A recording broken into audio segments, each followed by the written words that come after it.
جناب صفدر امام قادری صاحب سے گزارش کروں گا کہ آپ اپنا یہ جو خطبہ پیش کریں. صفدر امام قادری صاحب.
عالمی ادبیات کے اردو تراجم، مسائل و امکانات.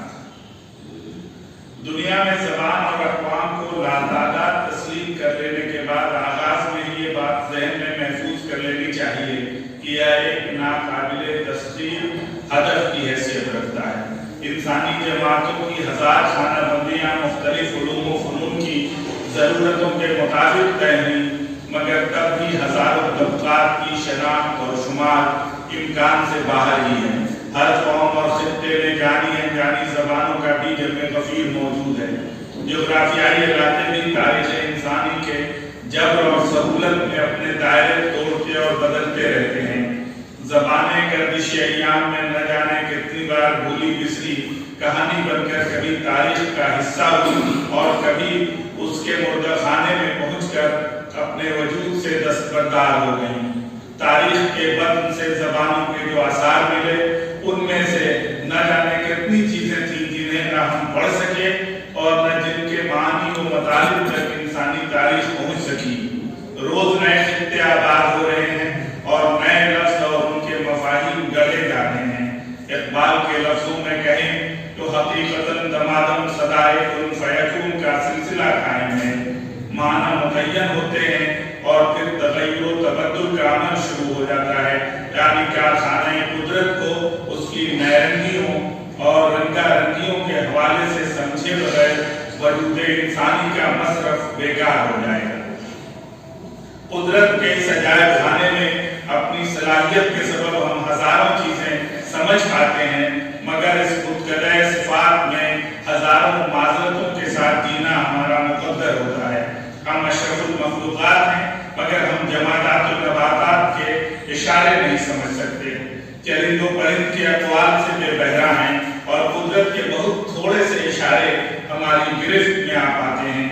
اپنی معذرتوں پر قابو پانے کے لیے انسان نے ہزاروں ایجادات کیے، اپنے ہی اشاروں کے معنی متعین کیے، اپنے ہی نشانات کو آوازوں میں تبدیل کیا اور حقائق کی ایک نئی دنیا کی سیر کے لیے وہ نکل پڑا۔ ہواؤں کے شور، جانوروں کی آوازیں اور پرندوں کے چہکنے کے معنی کے قریب پہنچنے کی اس نے کوشش کی۔ جو آوازیں وہ بول سکتا تھا اور جنہیں وہ سن سکتا تھا ان کے لیے حروف اور الفاظ کہے گئے، اور اس طرح پتھر سے لے کر کاغذ تک متعین صورت میں پیش کرنے کے جتن میں انہیں کامیابی ملی۔ اگرچہ یہ کامیابی جزوی تھی مگر زندگی اور کائنات کو سمجھنے کے لیے اولین سنجیدہ اور بنیادی کوششیں اسی کی مرہون منت رہیں۔ تاریخ کے مطالعے سے دنیا کی قدیم تہذیبوں کے سراغ حاصل ہوئے۔ دنیا کے کسی گوشے میں ایک طبقہ تھا اور دوسرے گوشے میں دوسرا۔ یہ بے زبان لوگ نہیں تھے، تحریر اور تکلم کے پیمانے وضع کیے گئے، مگر ایک خطے سے دوسرے خطے کی جغرافیائی دوری کچھ اس طرح کی رہی کہ کوئی اپنے سوا دوسرے کو نہ جان سکتا تھا اور نہ سمجھ سکتا تھا۔ تہذیب انسانی کے کارواں آگے بڑھتے گئے اور انسان اپنی ایجادات اور ذوق و شوق سے اس بدلتی ہوئی کائنات میں بتدریج آگے بڑھا۔ اس ترقی میں انسان کے پاس جو سب سے بڑی صلاحیت ایک دوسرے کی باتوں کو سمجھنے کے لیے یہ شوق فراوان تھا۔ ہر جگہ ہم نے لفظ نہیں سمجھے، بہت سارے اشارے ہماری دسترس سے دور رہے، مگر ہم نے کوششیں کی اور ایک دوسرے کے جذبات اور خواہشات کو اپنے ذہن و دل میں اتارنے میں مقدور کر کامیابی پائی۔ زبان کی ایجاد، لفظوں کے معنی کی تعین اور پھر انجام علاقوں کا سفر، یہ ایک ایسا سلسلہ قائم ہوا جسے ہم علم کی سماجیات کہتے ہیں۔ سیکھنے اور سمجھنے کا یہ ایک نہ ختم ہونے والا سلسلہ شروع ہوا۔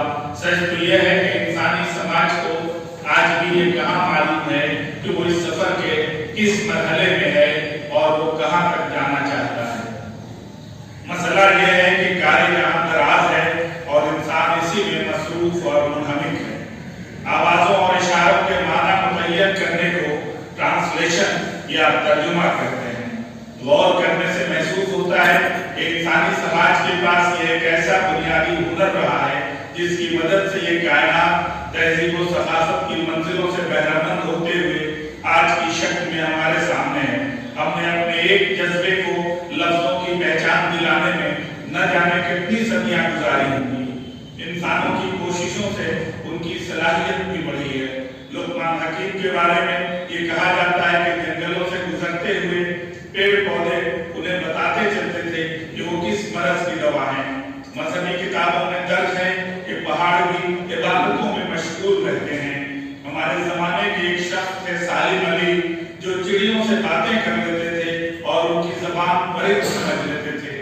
یہ مقام حیرت تو ہے، مگر ہمیں انسانی صلاحیت کی منتہا پر بھی ایمان لانا پڑتا ہے کہ انسان قدرت کے ہزاروں پوشیدہ راز سمجھ سکتا ہے اور وہ اپنی صلاحیت سے پوشیدہ پہلوؤں کو بیان کا غالب عطا کر سکتا ہے۔ انسان کی اگر یہ صلاحیت نہ ہوتی تو دنیا کی تسخیر شاید ممکن نہ ہوتی، اور آج ہم ہزار رکاوٹوں کو یاد کرتے ہوئے ایک دوسرے کو جاننے اور وہاں تک پہنچنے میں کامران ہوتے ہیں، تو اس کا سبب انسان کی یہی لامحدود صلاحیتیں ہیں جس سے وہ ہر انجانی چیز کو جاننے کی کوشش کرتا ہے اور اس میں کامیاب ہوتا ہے۔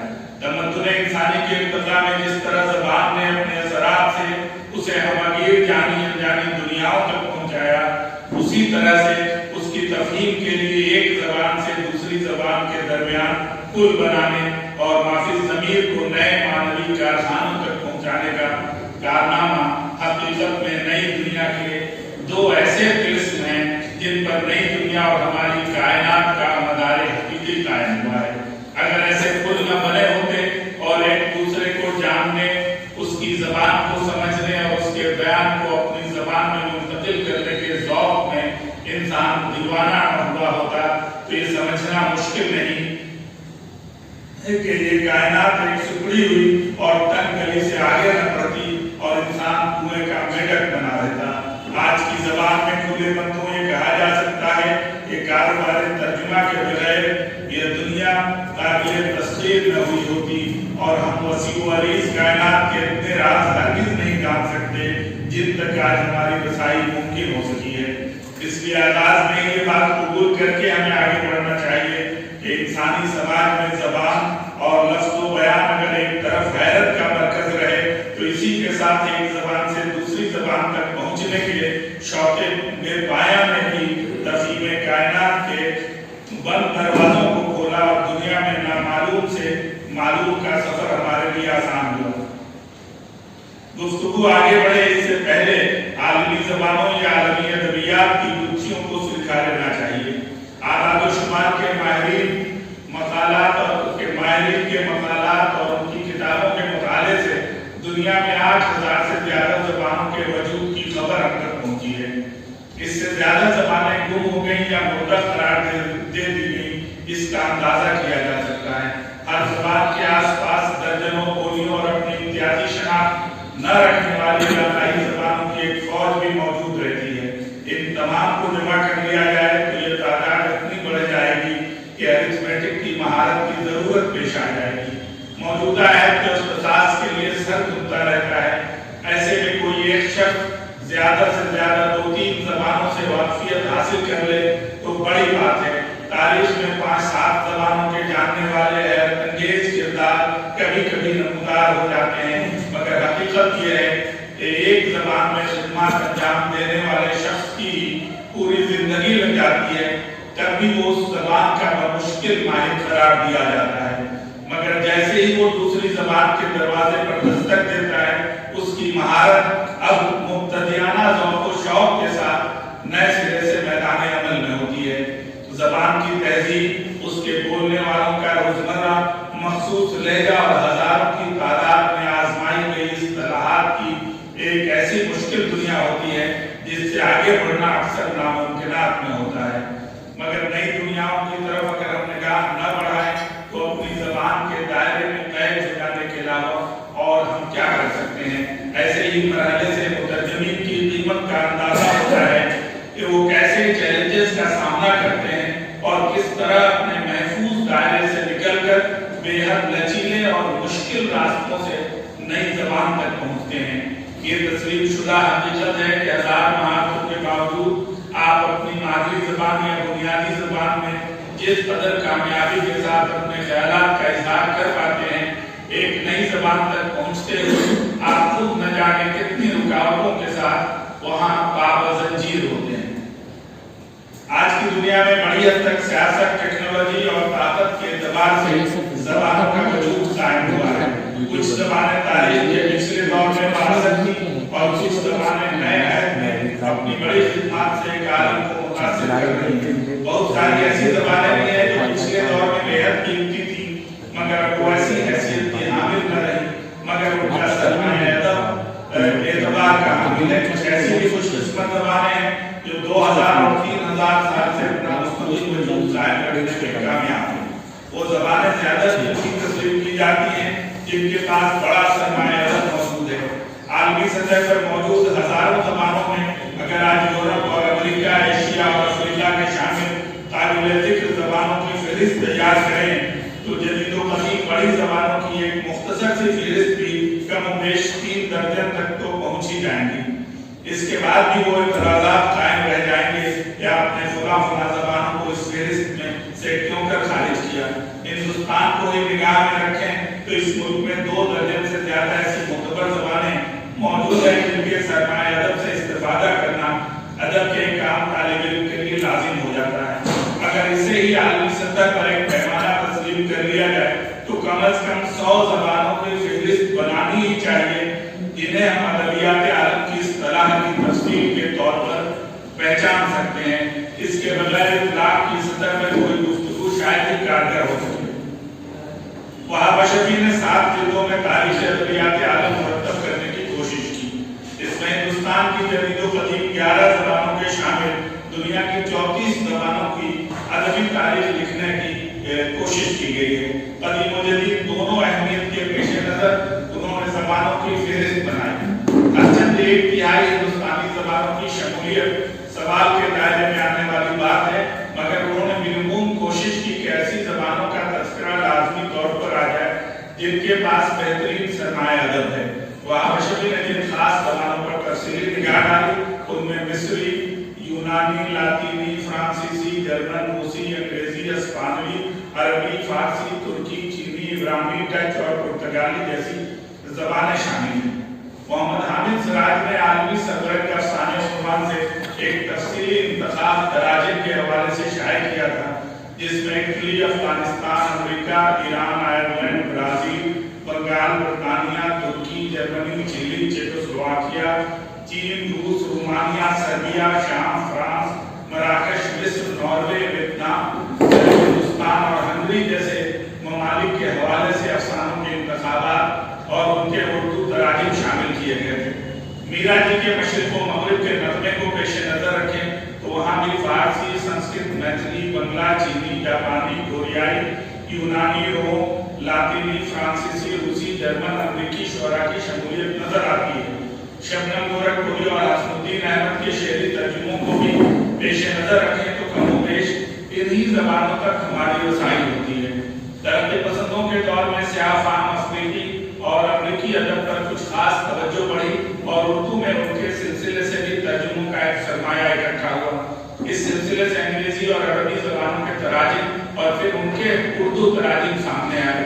اس طرح اردو کے حلقے میں رہتے ہوئے عالمی ادب کے دائرے کا تعین کریں تو کم و بیش مذکورہ زبانیں ہی وہ بنیادی حوالہ ہو سکتی ہیں جن کے سرمایہ ادب کے اردو تراجم پر گفتگو کرتے ہوئے ہم اپنی زبان میں موجود عالمی ادب کا ایک سرسری مطالعہ پیش نظر رکھ سکتے ہیں. بے شک ان عالمی زبانوں کے ساتھ ساتھ ہمیں ہندوستان کی بڑی زبانوں سے صرف نظر نہیں کرنا چاہیے. خاص طور سے دراوڑی زبانیں اور بنگلہ، مراٹھی اور ہندی زبانوں کے تراجم کو بھی اس میں نمائندگی دی جانی چاہیے. ہماری آئندہ گفتگو اسی دائرے میں رہتے ہوئے کسی نتیجے تک پہنچ پائے گی. اردو کا آبادی کی کثیر لسانیت دنیا میں پوشیدہ نہیں. مختلف تہذیبوں اور زبانوں سے اشتراک اس زبان کے خمیر میں شامل ہے. بات امیر خسرو سے شروع کریں یا دیگر صوفیاء کرام کی خدمات کا احاطہ کریں یا دکنی ادیبوں اور شعراء کی صفوں پر توجہ دیں، یہ پہلی حقیقت نظر آئے گی کہ اردو کا کوئی ادیب یا شاعر صرف اردو زبان کے حوالے سے میدان عمل میں نظر نہیں آتا. فارسی، عربی، ترکی کے ساتھ ساتھ کھڑی بولی اور مختلف دراوڑی زبانوں کے ساتھ ساتھ علاقائی بولیوں سے آراستہ یہ طبقہ اردو زبان کی سرشت میں کثیر لسانی تہذیب و ثقافت کے عناصر ڈالنے میں کامیاب ہوا. جسے ہم آسانی سے ترجمے کی اصطلاح کے حوالے سے سمجھنا چاہتے ہیں اس کی بنیاد پر پہلا یہ جوہر لازم ہے کہ وہ شخص کم از کم 2 زبانوں میں خاصی استعداد رکھتا ہو. امیر خسرو کی کثیر لسانی مہارت پر تو سب ایمان رکھتے ہیں، مگر ملا وجیہ یا محمد قلی قطب شاہ کی طرف بھی توجہ کیجیے کہ آخر ان کے یہاں بھی کتنی زبانیں صف بس کا استعمال کے لیے کھڑی ہوئی ہیں. سبرس لکھتے ہوئے تو ملا وجیہ نے سنسکرت، فارسی اور ہندوی روایتوں سے کشید کی ہوئی ایک ایسی حسنکارانہ داستان تیار کی جس کا کوئی بدل پچھلے 400 برسوں میں ہم نے ملاحظہ نہیں کیا. ہماری زبان کے بڑے لکھنے والوں میں غالب اور اقبال کو بیک وقت اردو اور فارسی زبان کے معتبر شاعر کی حیثیت سے جگہ ملی ہوئی ہے. بعد کے زمانے میں فارسی کی جگہ انگریزی نے لے لی اور اقبال، قرۃ اللہ، احمد عباس، اختر انصاری، انتظار حسین جیسے اہل قلم نظر آتے ہیں جنہوں نے باضابطہ طور پر اردو کے ساتھ انگریزی زبان میں تصنیف و تالیف کے کارنامے انجام دیے. بانیان جامعہ میں مولانا محمد علی جوہر، ڈاکٹر ذاکر حسین، سید عابد حسین، محمد مجید اور خواجہ غلام السیدین کو خاص طور سے یاد کیا جا سکتا جن کے یہاں اردو اور انگریزی دونوں زبانوں میں باضابطہ طور پر تصنیف و تالیف کا سلسلہ نظر آتا ہے۔ دیگر لکھنے والوں میں کلیم الدین احمد، محمد انصاری، شمس الرحمان فاروقی، انیس الرحمان شافع کدوئی جیسے صاحب قلم موجود ہیں جو بیک وقت اردو اور انگریزی زبانوں میں اپنی تصانیف پیش کرتے رہے ہیں۔ گزشتہ 30-40 برس میں ایک صورت یہ بھی پیدا ہوئی ہے کہ اردو کے بہت سارے ادیب ہندی زبان میں بھی متوازی طور پر لکھتے رہے۔ ہندوستان اور پاکستان میں پنجابی زبان میں بھی اردو کے ساتھ لکھنے کا ایک خاص رواج ملتا ہے۔ مغربی بنگال اور اس کے علاوہ بنگلہ دیش میں بھی اردو مصنفین کا ایک ایسا طبقہ تیار ہوا جس نے اردو کے ساتھ ساتھ بنگلہ زبان کو بھی اپنے اظہار کا ذریعہ بنایا۔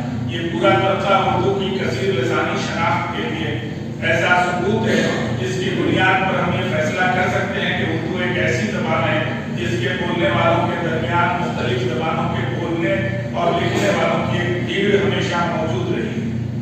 فن ترجمہ کے لیے کثیر لسانیت اولین شرط ہے۔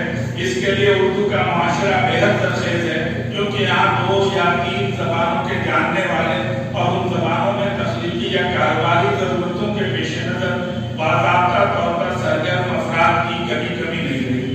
ان زبانوں کے علاوہ گجراتی اور مراٹھی زبان کے جاننے والوں کا بھی ایک ایسا حلقہ ہے جو اردو زبان سے متعلق ہے۔ 20ویں صدی کے آغاز میں ہندوستان سے باہر تعلیم حاصل کرنے کے لیے جرمنی اور فرانس جانے کا ایک تیز سلسلہ تھا جس کے سبب ہندوستان کے افراد فرانسیسی اور جرمن زبان سیکھ لیتے تھے۔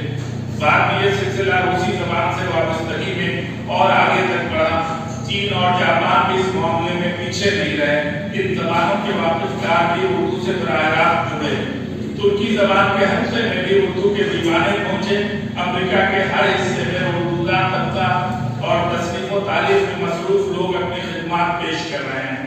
اس طرح اردو کی کثیر لسانی صورتحال میں کبھی کوئی کمی دیکھنے کو نہیں ملتی۔ عربی فارسی جاننے والے اردو خواں طبقے میں پہلے بھی موجود تھے اور اب بھی ہیں۔ ان سب سے بڑھ کر یہ بات بھی نظر آتی ہے کہ رفتہ رفتہ عالمی سطح پر انگریزی زبان کی مقبولیت اور لنگوا فرینکا بن جانے کے سبب یہ صورتحال سامنے آئی کہ گزشتہ 100-125 برسوں میں انگریزی کے حوالے سے اردو تراجم کی طرف خاص توجہ کی گئی۔ جہاں جہاں ترجمے کے لیے بنیادی زبان میں سہولت نہ ملی وہاں انگریزی نے اپنے ہاتھ بڑھائے اور تیسری زبان کی مدد سے ہم نے ترجموں کی ایک نئی دنیا آباد کر لی۔ انگریزی کی مدد سے اردو میں نیپالی، سنتھالی اور میتھلی سے لے کر عربی زبان تک کے تراجم اتنی فراوانی سے سامنے آئے جتنا کبھی سوچا نہیں جا سکتا تھا۔ Fort William college, Delhi college, translation society, scientific society, Anjuman Punjab, Jamia Osmania, Anjuman Taraqqi Urdu, Nadwatul العلماء اور دارالمصنفین گزشتہ 2 صدیوں میں ایسے تعلیمی ادارے نظر آتے ہیں جہاں درسی کتابوں کے شامل ادبیات کے اردو تراجم کے مواقع حاصل ہوئے۔ مختلف صوبائی حکومتوں کے محکمہ تعلیم نے بھی ترجمہ کر کے درسی کتابوں کو اردو خواں آبادی تک پہنچانے میں تعاون دیا۔ اداروں کی اس فہرست میں آزادی کے بعد ساہتیہ اکادمی اور نیشنل بک ٹرسٹ کی خاص اہمیت ہے جہاں مختلف ہندوستانی زبانوں کے اردو میں تراجم کرائے گئے۔ اسی کے ساتھ بعض صوبائی اردو اکادمیاں بالخصوص مغربی بنگال اردو اکادمی نے بنگلہ زبان کے تخلیقی ادب کے چند نمائندہ تراجم شائع کیے، مگر ہندوستانی ادبیات سے باہر بہت کم ایسی پیش رفت تھی اور خاص طور سے عالمی ادب کے شہکار اردو تراجم کی طرف ان اداروں کی کوئی خاص توجہ نہیں ہو سکی۔ یہ بھی ملحوظ نظر رہے کہ ان اداروں میں بنیادی زبان کے طور پر اردو تراجم کم سے کم ہوئے بلکہ ثانوی یا تیسری زبان کے طور پر اردو میں ترجمہ شدہ کتابیں سامنے آئی۔ مسئلہ وہاں اور بھی سنگین ہو جاتا ہے جب ساہتیہ اکادمی نے اردو ترجمے کے ایوارڈ کے لیے بنیادی تراجم کے علاوہ ثانوی یا تیسری زبان کو آزمانے والی کتابوں کو بھی نواز کر معیاری ترجمے کی راہ میں کہیں نہ کہیں ایک رکاوٹ میں پیدا کی۔ عالمی ادب کے ترجمے کے سلسلے سے پہلی توجہ محمد حسین آزاد کی ان تحریروں کے تعلق سے ہونی چاہیے جو ترجمے کے بعد میرے خیال کی ضرورت اور دلدوم میں شائع ہیں۔ انجمن پنجاب نے مغرب سے فیض حاصل کرنے کی ایک خاص مہم چلائی جس کے طفیل جدید نظم کی معتبر روایت قائم ہوئی، مگر اسی کے ساتھ محمد حسین آزاد نے جانسن اور ایڈیسن کے منتخب مضامین کے آزاد ترجمے کی کوششیں کی اور 1874 سے ہی یہ مضامین رسائل میں نظر آنے لگے۔ انگلینڈ میں مصنفین کو روشن خیالی اور نئی بیداری کا پیغمبر تسلیم کیا جاتا تھا۔ محمد حسین آزاد کے بحیثیت ترجمہ نگار مقام و مرتبے کی بات الگ ہے، مگر یہ حقیقت قابل انکار نہیں کہ انگریزی متون کو ترجمے کے لیے منتخب کرنے اور آزاد یا پابند ترجمے کے لیے کوئی نمونہ تیار کرنے کے لیے ہمارے پاس محمد حسین آزاد ہی رہنما کے طور پر اس عہد میں موجود ہیں۔ اگر ان کی نگرانی میں ھیومن پنجاب نے فیض رسانی کے لیے ایک ترجماتی ماحول نہ بنایا ہوتا تو شاید حال ہی نہیں محدود پیمانے پر اور نظم تبادلائی یا علامہ اقبال نے اتنی بڑی تعداد میں مغرب کی نظموں کے تراجم یا افزودہ شدہ تراجم یا منظوم تلخیص تیار کرنے کی طرف قدم نہ بڑھائے ہوتے۔ اس عہد کے دوسرے نسل نگاروں میں بھی یہ توفیق نظر آتی ہے، اور خاص طور سے اول منچ کے مصنفین نے مغربی سرمایہ ادب سے ترجمہ، تلخیص یا محفوظ نوشتہ جات تیار کرنے کی طرف تیزی سے قدم بڑھائے۔ مگر ایک اور بھی ایسی صنف ہے جہاں عالمی تراجم کے لیے خوشگوار ماحول قائم ہوا۔ اردو ڈراموں کی تاریخ اگر صرف 19ویں صدی تک ہی محدود کریں تو شیکسپیئر کے اردو تراجم کا اس دور میں ایک سلسلہ نظر آتا ہے۔ ہمارے یہاں جو اس زمانے میں اور ذرا پہلے رام لیلائیں یا راس لیلائیں موجود تھی، وہاں سنسکرت سے استفادہ کرنے کی کوشش تھی، مگر شیکسپیئر نے تو باضابطہ اسٹیج پر اپنے ڈراموں کے تراجم کو پیش کرنے کے لیے ماحول تیار کر دیا۔ الغرض 19ویں صدی کے اواخر تک مضمون نویسی، شاعری، غیر افسانوی نثر اور ڈرامے کے بڑے پیمانے پر ترجمے ہوئے۔ ان ترجموں کی پشت پر ایک طرف علی گڑھ تحریر کی ماحول سازی تھی اور دوسری طرف محمد حسین آزاد اور ھیومن پنجاب کی کوششیں کارگر تھیں۔ 20ویں صدی میں تعلیم کے عام ہونے اور انگریزی لالٹینوں کی روشنیاں بڑھنے سے یہ ماحول پیدا ہوا کہ اردو کے مصنفین عالمی ادب کی طرف توجہ کریں۔ سجاد حیدر یلدرم نے ترکی زبان کے افسانوں کے تراجم، تلخیص اور ان سے متاثر تحریریں 20ویں صدی کے بالکل آغاز میں پیش کرتے ہوئے ایک ایسا ماحول قائم کیا جہاں سے ایک نئی صنف کی داخل پڑی۔ پتہ نہیں اردو مختصر افسانے کے آنے والے دنوں میں اور کتنا انتظار کرنا ہوتا۔ ہر چند کی ایک طرف ٹیگور کے اثرات ابھی قائم ہونا شروع ہوئے تھے، مگر رومانیت اور انشاء پردازانہ خوابناک اسلوب وضع کرنے کا ایک شعور اردو میں ترکی زبان کے ترجموں سے شروع ہوا تھا۔ ایک زبان کے اثر میں دوسری زبان کیسے بدلتی ہے اور دنیا اسلوب نگار اور ایک نیا اسلوب نگارش وضع ہوتا ہے، اس کی مثال 20ویں صدی کے آغاز کے وہ رومانی افسانے ہیں جن میں اکثر ترکی افسانوں کے تراجم یا تلخیص کے سہارے وضع ہوتا ہے۔ جامعہ ملیہ اسلامیہ کے وابستگان میں ذاکر حسین، محمد مجیب اور سید عادل حسین نے نہ صرف یہ کہ ترجمے کی اہمیت کو سمجھا بلکہ دنیا کے شہکاروں کے تراجم کی طرف قدم بڑھائے۔ یہ صرف ادبی شہکار نہیں تھے بلکہ ذاکر حسین نے تو معاشیات اور سیاسیات کی کتابوں کے بھی تراجم کیے۔ بعد میں ترقی پسند ادیبوں اور شاعروں میں ترجمے کی اہمیت کے لیے اچھا خاصا ماحول پیدا ہوا۔ اس دوران روسی ادب کے تراجم کی طرف سب سے زیادہ توجہ ہوئی۔ سوویت یونین کے رادگا پبلیکیشنز اور دارالاشاعت ترقی ماسکو کے ناموں سے جو اشاعتی ادارے قائم کیے، اس سے روسی زبان سے براہ راست تراجم کی ایک صالح روایت کا آغاز ہوا۔ اس بات میں کوئی بحث نہیں کہ روسی زبان کے اردو تراجم کے لیے زو انصاری ایک قد اعظم شخصیت کے طور پر ابھرے۔ زو انصاری نے تقریباً 30 کتابوں کے روسی زبان سے اردو میں تراجم کیے۔ یہ کام شاعری، ناول، افسانے، غیر افسانوی ادب سے لے کر لغت شناسی تک شعبوں میں پھیلا ہوا ہے۔ خدیجہ عظیمن اور عظیم اور تقی حیدر وغیرہ نے بھی روسی زبان کی متعدد کتابوں کے تراجم پیش کیے۔ محمد مجیب نے روسی ادب جیسی قاموسی کتاب 2 جلدوں میں لکھی جس میں نمونے کے مضمون خود ان کے ترجمہ کرتا ہے۔ بچوں کی کتابوں کے تراجم بھی ماسکو سے بڑی تعداد میں شائع ہوئے۔ روسی زبان کے نامور لکھنے والوں میں خصوص الیگزینڈر پوشکن، ایوان تورگنیو، نیکولائی گوگول، دوستویفسکی، چیخوف، لیو تولستائی، میکسم گورکی، مایاکوفسکی، سخاروف، رسول حمزہ زلفیہ جیسے مشہور لکھنے والوں کی بیشتر کتابیں اردو میں ترجمہ ہو کر سامنے آئیں۔ جو انصاری نے پشکن، چیخوف اور دوستویفسکی کی خدمات کے لیے بیش قیمت فردنامے تصنیف کر کے اردو والوں کو روسی زبان کے ادبی و علمی پورے طور پر واپس کرانے کا کارنامہ انجام دیا۔ زبان ساری کے ابتدائی دور میں چینی زبان کے افسانوں کے انگریزی حوالے سے ترجمے کی کتاب شائع کی تھی۔ اسی دوران جوہر برنرڈ شاہ کی وفات کے فوراً بعد انہوں نے شاہ کی خدمات پر ایک طویل مضمون لکھتے ہوئے ان کے 4 ڈراموں کی تلخیص کر کے ان کے تراجم پیش کیے۔ ارشد مسعود ہاشمی نے براہ راست چینی زبان سے یوسف کے افسانے رومان سے چین کے عظیم مصنف کوشن کے ترجمے پیش کیے۔ انگریزی حوالے سے چینی ادب کا ایک قابل لحاظ سرمایہ ہماری زبان میں منتقل ہوا ہے، اب بھی کوئی نہ کوئی اس طرف توجہ کرتا ہی رہتا ہے۔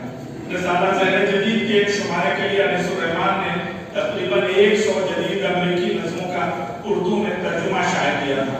انیس الرحمان اردو اور انگریزی دونوں زبانوں میں باضابطہ ترجمہ کرنے کے لیے اپنی خاص شناخت رکھتے ہیں۔ یہ جب اتفاق ہے کہ اردو زبان میں ان کے کیے گئے ترجمے رسائل کے اوراق میں بکھرے ہوئے ہیں اور انہیں جلد بند کر کے اب تک پیش نہیں کیا جا سکا۔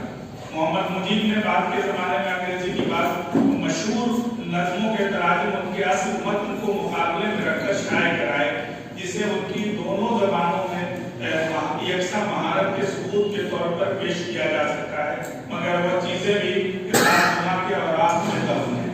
ہندوستانی زبانوں کے شہکار کے تراجم بھی اردو میں جگہ جگہ نظر آتے ہیں۔ اس سلسلے سے بنگلہ زبان کے ادیبوں نے خاص توجہ کی۔ یہ خوش نصیب زبان ہے جہاں اصول لسانی مصنفین اردو اور بنگلہ کے حوالے سے ہندوستان اور بنگلہ دیش دونوں جگہوں پر دستیاب ہیں۔ مغربی بنگال اردو اکادمی نے خالی صحیح مگر ہر دور میں بنگلہ کے بعض شہکاروں کے تراجم شائع کیے۔ بنکم چندر چٹرجی کے تراجم تو 19ویں صدی ہی میں ہماری زبان میں آنے لگے تھے۔ شاہد آبادی کے ناول صورت الخیال پر بنکم کے ناول اندرا کے اثرات محققین نے واضح طور پر دکھائے ہیں۔ ٹیگور کی شہرت اور عظمت اس بات کی بے شک متقاضی تھی کہ ان کی ہر تحریر کا اردو میں ترجمہ کیا جائے۔ ہنوز یہ نشانہ پائے تکمیل تک نہیں پہنچا ہے، مگر براہ راست تراجم بھی ہر دور میں ان کے سلسلے سے لوگوں نے کیے۔ انگریزی اور ہندی ماخذ کو پیش نظر رکھ کر ٹیگور کے اردو تراجم بھی ان کی زندگی میں ہی سامنے آتے رہے۔ گیتانجلی کے کم و بیش 4-5 تراجم اردو میں موجود ہیں۔ قاضی نظر الاسلام کی نظم و نظم کے تراجم بھی اردو میں براہ راست بنگلہ سے اچھی خاصی تعداد میں سامنے آئے ہیں۔ یونس احمد، اختر حسین رائے پوری، افسر مانپوری، لطیف الرحمان، احمد سعدی، محمد عبداللہ وغیرہ کے تراجم نظم الاسلام کی اردو زبان میں مقبولیت کا بھی اشارہ کرتے ہیں۔ نظم الاسلام کے افسانے، ناول اور مضامین بھی ترجمہ ہو کر اردو میں دستیاب ہیں۔ ایسر شکیم اور شبیر احمد نے متعدد بنگلہ مصنفین اور شعراء کے مخصوص بالذات تراجم شائع کیے۔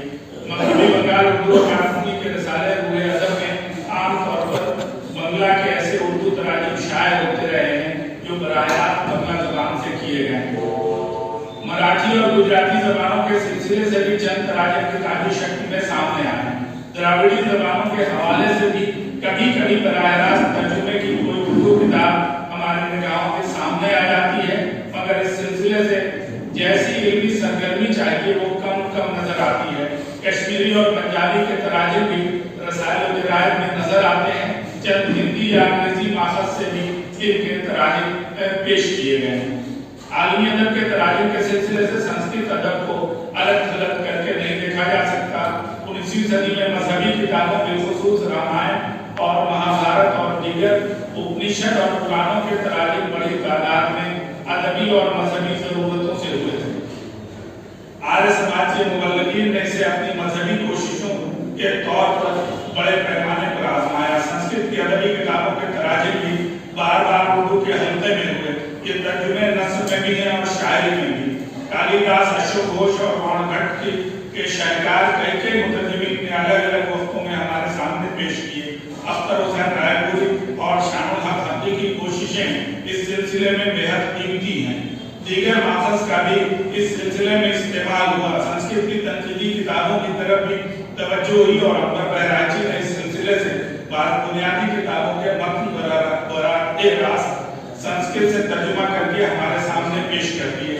سنسکرت شعریات پر گفتگو کرتے ہوئے انہوں نے اردو والوں کو سنسکرت ادب کی اہم علمی باتوں پر بھی بطور خاص توجہ دلائی۔ سنسکرت کے مہاکاویہ سے چنندہ اقتباسات کے تراجم تو سینکڑوں کی تعداد میں دستیاب ہیں، جن میں سے بھرتری ہری کا اقبال کے ذریعے کیا دیا گیا ترجمہ تو شہکار کا درجہ رکھتا ہے. پھول کی پتی سے کٹ سکتا ہے ہیرے کا جگر، مرد نادا پر کلام نرم و نازک بے اثر.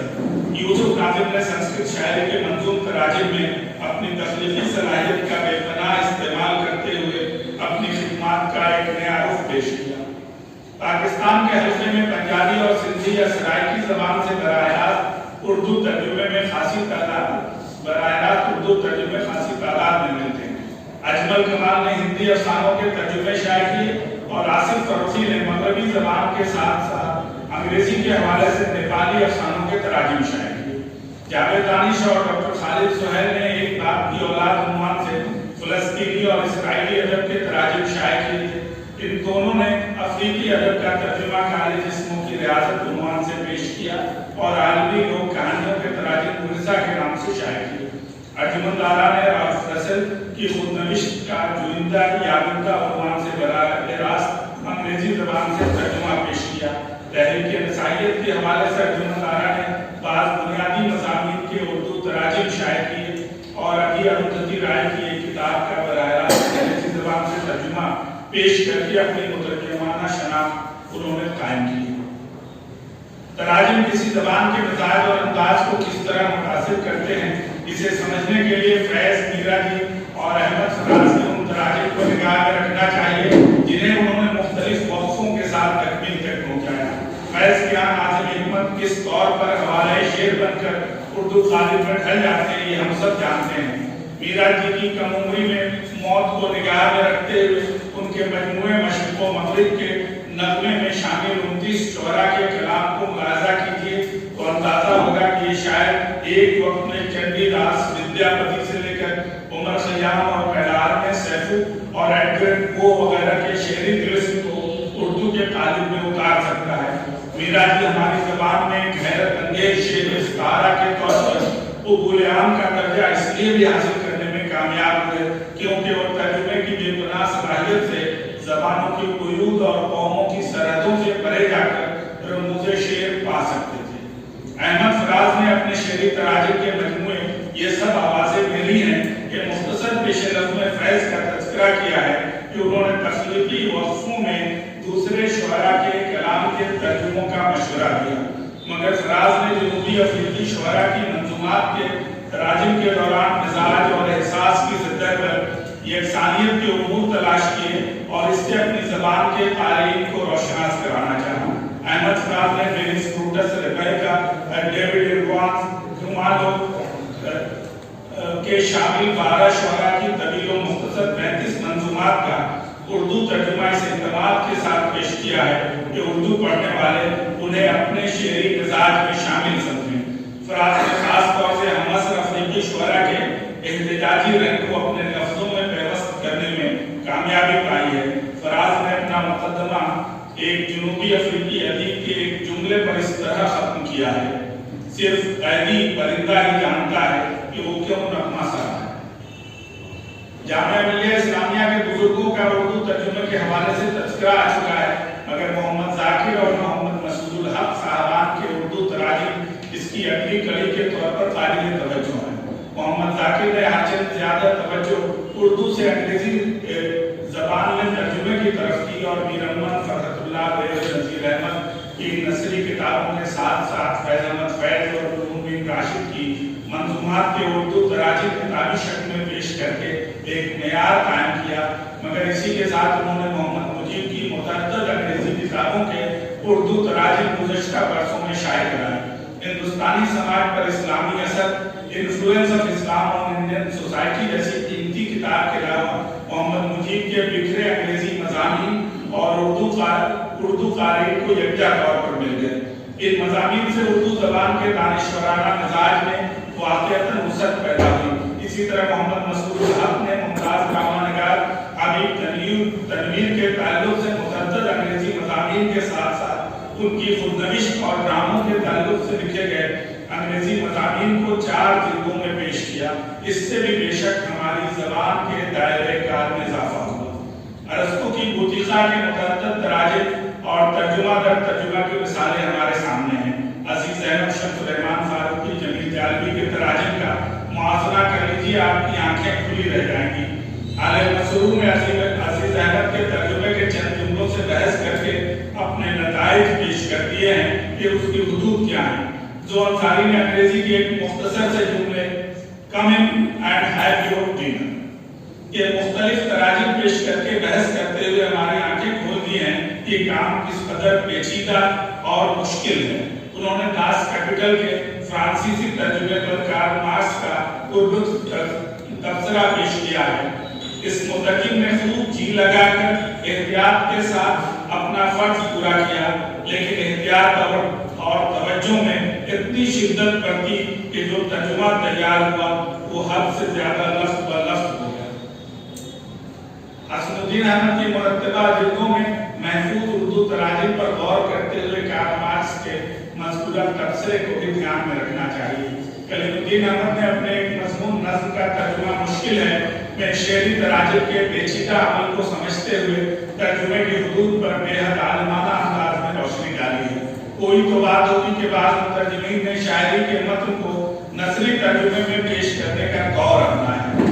جو انصاری نے یہاں پشکن کے 5,500 مصرے براہ راست روسی زبان سے نظم موضوع کی مختلف ہیئتوں میں ترجمہ کر کے اردو عوام کے ساتھ پیش کیا، وہیں غالب کی فارسی مثنویات کے ترجمے میں نثر کو فوقیت دی اور ایک ایک مصرے کی اردو نثر حسب ضرورت الفاظ کے اضافے یا وضاحت کے ساتھ سامنے لانے میں کامیابی پائی. اس سے یہ سمجھنا دشوار نہیں کہ مترجم شاعری کے ترجمے میں واقعتاً پابند سلاسل ہوتا ہے اور وہ کئی بار اس مخصوص دائرے سے باہر نکل نہیں پاتا. امیر خسرو کے منتخب فارسی کلام کا بھی سید حسن عباس فطرت نے نثری ترجمہ ہی پیش کیا ہے. ساتھی سے لے کر حافظ اور اقبال تک اردو میں ان کے نثری ترجمے دستیاب ہیں. ہاں بعض مترجمین نے ان کے منظوم تراجم بھی پیش کیے. حضرات، آج کا موضوع جس تفصیل کا تقاضا کرتا ہے شاید اس کے لیے ہم سب کے پاس ابھی مناسب وقت نہیں ہے. اگر اس عنوان کے ذیلی عناوین مرتب کر لیے جائیں تو میرا اندازہ ہے کہ کم از کم 100 مضامین لکھے ہی جا سکتے ہیں اور وہ بھی سب کے سب مفصل ہوتے ہیں. یہاں ناموں اور مثالوں سے گریز کی خوب اس لیے بھی اپنائی گئی کیونکہ تفصیل میں جانے کی گنجائش نہیں تھی. اس موضوع کے چھوٹے چھوٹے حصوں پر بعض اساتذہ نے تفصیلی تحقیقاتی مقالے سپرد قلم کیے ہیں. ایسے ایک مختصر مقالے میں یہاں تھوڑے سے اشارے ہی ممکن تھے. مجھے نہیں معلوم کہ اس میں کس قدر کامیابی ملی ہے، مگر آج کی گفتگو سے اگر فن ترجمہ اور ادبیات عالم کے سلسلے سے غور و فکر کا کچھ ہم سب میں شوق ہی پیدا ہو گیا تو میں اسے اس گفتگو کا حاصل سمجھوں گا. خدا کرے ہماری نئی نسل میں ادبیات عالم کے مطالعے کا ذوق پیدا ہو جائے اور ترجمہ نگاری کو زندگی کا سرمایہ بنانے والے چند دیوانے سامنے آ جائیں. اگر ایسا ہوا تو آج کا یہ سیمینار یقینی طور پر یادگار تسلیم کیا جائے گا اور یہاں سے ایک نئی تاریخ لکھی جائے گی. شکریہ.